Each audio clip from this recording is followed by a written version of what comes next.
Bo Brennanman has a more recent question. He says, when did you know your time with WWE was coming to an end? Probably probably 4 years,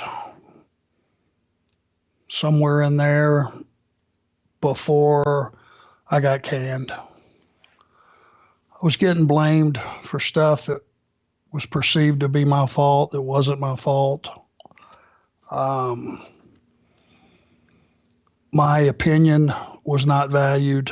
You know, something I'm not sure that everybody knows, and I'm sure they don't, is besides our duties on the road when you're a producer and you're traveling all those miles and going out on Friday and sometimes driving 1,000 miles before you get to Raw, and then you got another couple 300 that night you drive, and you got to be there early for SmackDown. And on top of all that, they would send the show out sometimes on Sunday night. So after you had already put in 1,000 miles, you had already did a show, you had driven to Raw, however far that was, then you would get an email and you would have to critique the show. Have to read through a 3-hour Raw, give your opinions, suggestions. Same thing with SmackDown. Now, it doesn't matter that it's 4 a.m. and you're dead tired, but that's all the producers.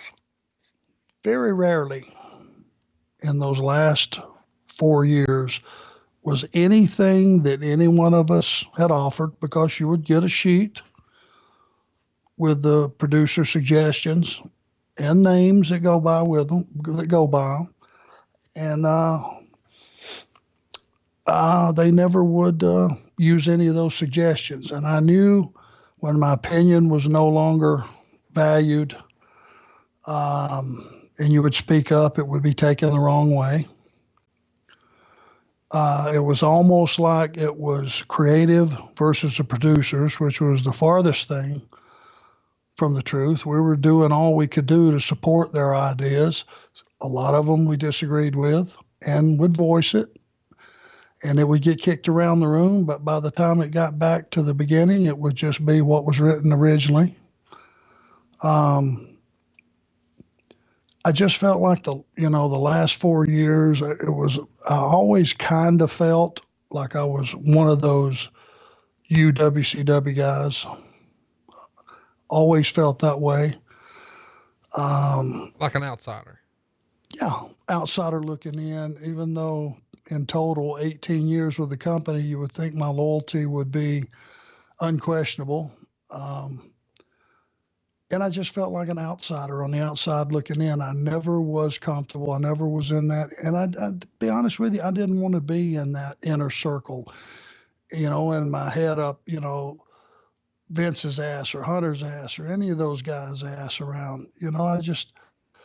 I just wanted to do my job, help the talent the best I could, take the ideas that the creative came up with, whether I agreed or not agreed with it, try to make it work the best I could. And I just, I was getting my head taken off for things that weren't my fault in several different big matches, and something that we don't have time to really discuss here because it'd take too long. But it just, I was made to feel suddenly like I didn't know anything about the business anymore. It was like I suddenly was inept, that all that knowledge I'd acquired over the years and all the rules and all the things that I knew applied didn't apply anymore.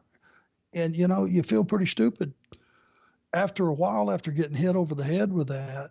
Oh, that's stupid. Oh, that's stupid. Oh, that doesn't make any sense. Oh, that don't make any sense. You start to believe it. Who's saying all that doesn't make any sense? All that's stupid. Well, who would have been the only guy who could have got away with it? I assume Vince. Yeah, of course. Because that's all that mattered. At the end of the day, it was an audience of one who we were performing for across the board, which was told to us, guys, you only have to please an audience of one. And we know who the audience of one is. So if you're not trying to give the audience what they want, if you're just trying to tiptoe around what you know he wants and requires, it's a difficult minefield. Really is. Matt writes in, do you have any Pat Rose stories? You may remember from some of our earlier episodes, Arn mentioned being a traveling mate, a running guy, or a running mate, a pal around guy with Pat Rose back in the early days of his professional wrestling career. Largely a territory guy, but you would see him pop up as an enhancement talent here or there on TV. And these days, he's got a big fishing show on ESPN in Chattanooga. What about Pat Rose? Any interesting Pat Rose stories? Well, yeah, Pat and I were roommates for a while when he came down to Pensacola. We lived in Scott Armstrong's condo, and we were traveling mates and drinking mates and going to the beach mates and all that good stuff that came with working in Pensacola. It was heaven on earth. Probably the most notable, you may find this amusing, you may not.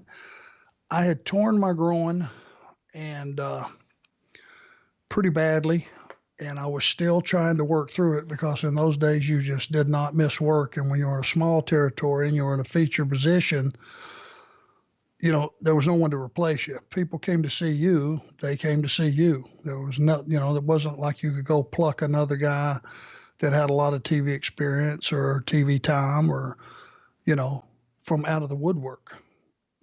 So I had gotten torn my groin water skiing, and I rode down to the arena with Pat, and I was actually having to walk with a cane to get down the steps. Once I got down the steps from the condo, got in the car, I was okay to get out of the car and walk in the building. You don't want to go in the building on a cane because I was trying to mask the fact that I was hurt.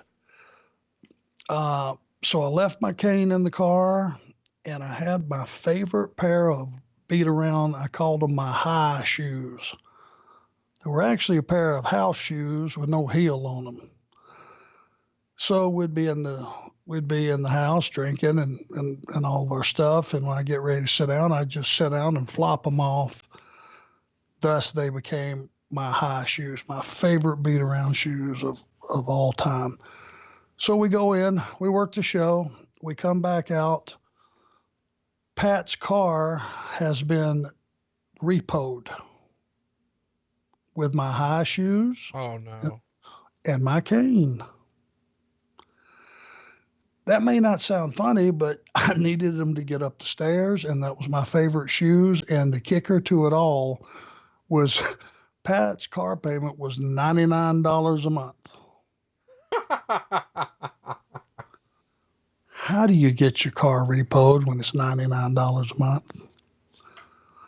Probably not smart financing, or not financing, but probably not smart acquisition of your funds, or not paying your bills. Let's just put it to you that way. Anybody can make a $99 a month payment. So his car was gone. That was it. So were my shoes. So was my cane. That's my Pat Rose story. My goodness.